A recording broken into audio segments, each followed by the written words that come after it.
Assalamualaikum warahmatullahi wabarakatuh. Salam bahagia selalu buat sahabat channel Misteri Goib. Mari kita simak dan mulai ceritanya. Di sebuah desa yang terletak di pedalaman, jauh dari hiruk-pikuk kota, hiduplah seorang pria tua yang dikenal oleh semua orang dengan nama Pak Subroto. Nama itu selalu disebut dengan nada penuh kehati-hatian, hampir seperti sebuah mantra. Tak ada yang benar-benar tahu siapa dirinya atau dari mana asalnya. Yang pasti, Pak Subroto adalah sosok yang penuh misteri. Desa tersebut terkenal dengan banyaknya cerita-cerita gaib yang turun-temurun. Penduduknya percaya bahwa desa ini dikelilingi oleh kekuatan yang tak tampak oleh mata manusia. Dari hutan lebat yang berada di tepi desa hingga sungai yang mengalir dengan tenang, semuanya menyimpan kisah-kisah mistis yang telah lama mengabur dalam bayang-bayang sejarah. Namun, Pak Subroto adalah bagian dari cerita itu. Setiap malam, terdengar suara-suara aneh yang berasal dari rumah kayunya yang terletak di ujung desa. Beberapa orang mengaku pernah melihat cahaya redup menyala di dalam rumah itu, meskipun tak ada seorang pun yang berani masuk. Pada suatu malam yang gelap, Rudi, seorang pemuda yang baru pindah ke desa itu, merasa penasaran. Ia mendengar banyak cerita tentang Pak Subroto dan keputusan untuk mengunjunginya semakin menguat. Rudi merasa tidak percaya pada cerita-cerita gaib yang sering dibicarakan penduduk desa, dan ia bertekad untuk membuktikan bahwa semuanya hanyalah kebohongan. Di tengah malam, Rudi berjalan menuju rumah Pak Subroto. Udara dingin menyergap tubuhnya, dan suara langkah kakinya bergema di jalanan sepi. Semakin dekat ia mendekati rumah itu, semakin terasa ada sesuatu yang aneh. Rumah kayu tua itu berdiri tegak dalam kesunyian, tampak tak terjamah oleh waktu. Di jendela rumah, ada bayangan yang bergerak-gerak, namun tidak ada suara. Rudi menahan napasnya dan mencoba menepis perasaan takut yang mulai merayapi dirinya. Dengan keberanian yang terpaksa dipaksakan, ia mengetuk pintu rumah Pak Subroto.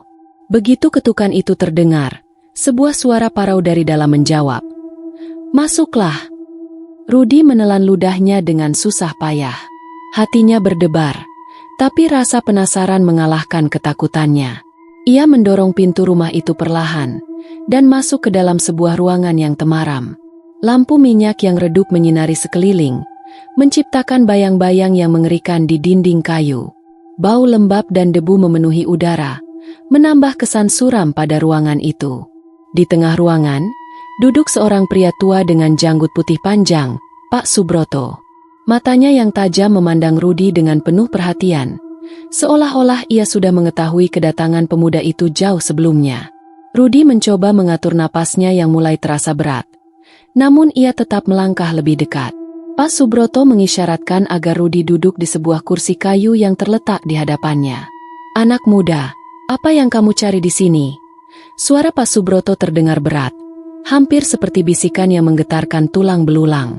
Rudi merasa dirinya terperangkap dalam atmosfer yang aneh dan misterius. Namun ia mencoba untuk tetap tenang. "Saya hanya ingin mendengar cerita dari Anda, Pak. Saya dengar banyak cerita tentang Anda dan desa ini. Saya ingin tahu kebenarannya." Pak Subroto tersenyum samar, senyum yang tidak menunjukkan tanda-tanda kebaikan. "Cerita tentang desa ini memang banyak, anak muda. Tapi ingatlah, tidak semua cerita bisa diterima oleh pikiranmu. Ada banyak hal yang tak bisa dijelaskan dengan kata-kata. Terkadang, kebenaran itu lebih menakutkan daripada yang bisa kamu bayangkan."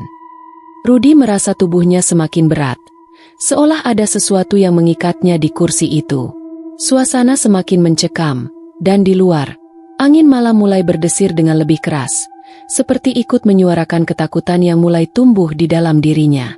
"Tapi," lanjut Pak Subroto, "kamu sudah sampai di sini, jadi izinkan aku menceritakan kisah yang mungkin akan mengubah pandanganmu selamanya." Rudi hanya bisa mengangguk, tak tahu apa yang akan terjadi selanjutnya.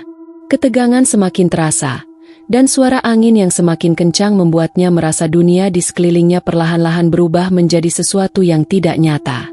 Pak Subroto mulai berbicara, dan suaranya terdengar semakin jauh, seolah berasal dari tempat yang sangat jauh dalam kegelapan. "Ini bukan sekadar kisah, anak muda. Ini adalah peringatan. Pak Subroto memulai kisahnya dengan suara yang bergema dalam keheningan, seolah setiap kata yang keluar dari bibirnya membawa beban berat. Rudi duduk diam, terpesona dan terperangkap dalam narasi yang tak dapat ia pahami sepenuhnya. Beberapa puluh tahun yang lalu, desa ini bukanlah desa yang sepi seperti sekarang. Dulunya, ini adalah tempat yang ramai, penuh tawa dan kehidupan. Namun, suatu malam, terjadi sesuatu yang tak terduga, kata Pak Subroto, matanya semakin tajam menatap Rudi. Di sini, ada sebuah batu besar yang disebut Batu Keramat. Batu itu terletak di tepi hutan, dekat dengan sungai. Banyak orang mengatakan bahwa batu itu memiliki kekuatan luar biasa, sesuatu yang bisa mengubah nasib siapapun yang berani mendekatinya. Rudi merasa keningnya berkerut, mencoba mengingat apakah pernah mendengar tentang batu itu sebelumnya. Namun, ia tidak bisa membayangkan batu apa yang dimaksud oleh Pak Subroto. Namun, kekuatan itu tidak bisa dikendalikan dengan mudah. Lanjut Pak Subroto. Ada satu orang yang berani mencoba, seorang pria muda dari desa ini yang sangat ambisius. Namanya Adi. Ia tidak percaya pada mitos-mitos dan percaya bahwa kekuatan batu itu bisa memberinya kekayaan dan kebahagiaan tanpa batas. Pak Subroto berhenti sejenak, memandang Rudi dengan mata yang tampak kosong, seperti mengingat kembali sebuah peristiwa yang tak ingin ia kenang. Adi pergi ke Batu Keramat pada malam yang sangat gelap. Sejak saat itu, tak ada seorang pun yang pernah melihatnya lagi. Namun, malam setelah ia menghilang, sesuatu yang aneh terjadi di desa ini. Rudi semakin terperangah, tubuhnya mulai merasa dingin. Apa yang terjadi? Tanyanya. Hampir tidak sadar bahwa ia ikut terjerat dalam kisah yang penuh misteri ini. Pak Subroto menarik napas panjang, dan tatapannya mengarah keluar jendela yang gelap. Setelah Adi menghilang, desa ini mulai diliputi oleh kejadian-kejadian aneh. Orang-orang mulai mendengar suara-suara tanpa sumber yang jelas, melihat bayangan-bayangan yang bergerak sendiri, dan beberapa orang bahkan dilaporkan menghilang tanpa jejak. Kekuatan Batu Keramat telah terlepas, dan kini menghantui desa ini setiap malam. Suasana semakin tegang. Rudi merasakan sebuah hawa dingin yang luar biasa, seolah kegelapan itu menyusup melalui pori-porinya. Pak Subroto melanjutkan dengan suara pelan.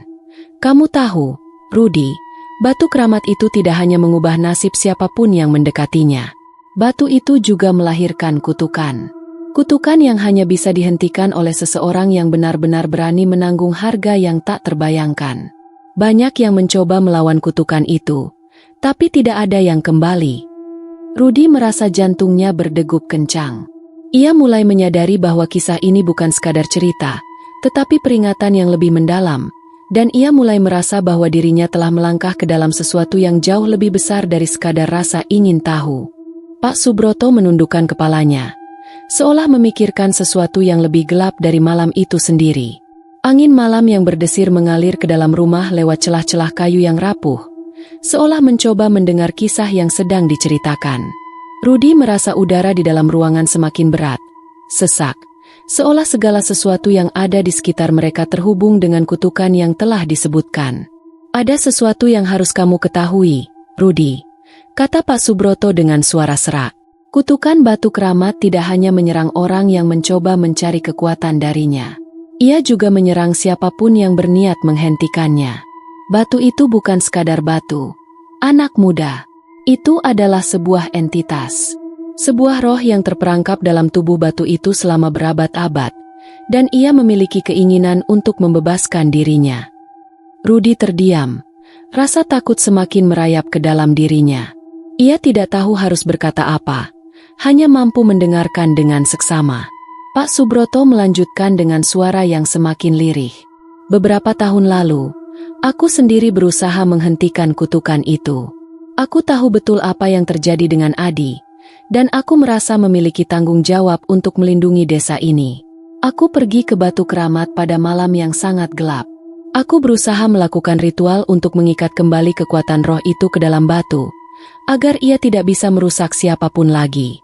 Tapi, aku tidak bisa. Entitas itu terlalu kuat, dan aku hampir tak selamat. Rudi mengerjap, mencoba memproses apa yang baru saja didengarnya. Lalu, bagaimana dengan Anda, Pak Subroto? Apa yang terjadi setelah itu? Pak Subroto mendongak, menatap mata Rudi dengan pandangan yang tajam dan penuh makna. Aku selamat, tetapi dengan harga yang sangat mahal. Aku terikat dengan roh itu. Aku menjadi penjaga batu keramat tanpa aku inginkan, terperangkap dalam kutukan yang mengikatku dengan entitas itu. Aku sudah lama menunggu seseorang yang memiliki keberanian dan kebijaksanaan untuk mengambil alih beban ini. Rudi terkejut. Lidahnya terasa keluh. Maksudnya, Anda ingin saya yang melakukannya? Tanyanya pelan, tak yakin dengan apa yang ia dengar. Pak Subroto tersenyum. Namun senyum itu bukanlah senyum yang menenangkan. Kamu sudah mendekat, Rudi. Batu keramat sudah merasakannya. Kekuatan roh itu sudah mulai tertarik padamu. Aku hanya bisa memberimu satu peringatan. Jika kamu melangkah lebih jauh, tidak ada jalan kembali. Kamu akan terikat dengan batu itu selamanya, seperti aku. Dan jika kamu gagal, maka bukan hanya desa ini yang akan hancur, tapi juga hidupmu. Rudi merasa dunia di sekelilingnya semakin berputar. Segalanya terasa mengabur, dan kini ia menyadari bahwa ia telah terjerat dalam sebuah takdir yang tak pernah ia bayangkan. Dalam keheningan yang mencekam itu, hanya ada satu pilihan yang tersisa: meneruskan perjalanan yang tak bisa ia mundurkan, atau berbalik dan meninggalkan segala yang telah ia dengar. Namun, saat ia membuka mulut untuk bertanya lebih lanjut, tiba-tiba sebuah suara bergema dari luar rumah, suara yang keras dan penuh amarah. Sesuatu, atau seseorang, mendekat. Pak Subroto menatap Rudi dengan serius. Inilah saatnya, Rudi. Pilihanmu sekarang. Rudi mendengar langkah berat yang semakin dekat. Dan saat itulah ia tahu, tidak ada lagi jalan yang bisa ia pilih selain melangkah ke dalam kegelapan yang lebih dalam dari yang pernah ia bayangkan.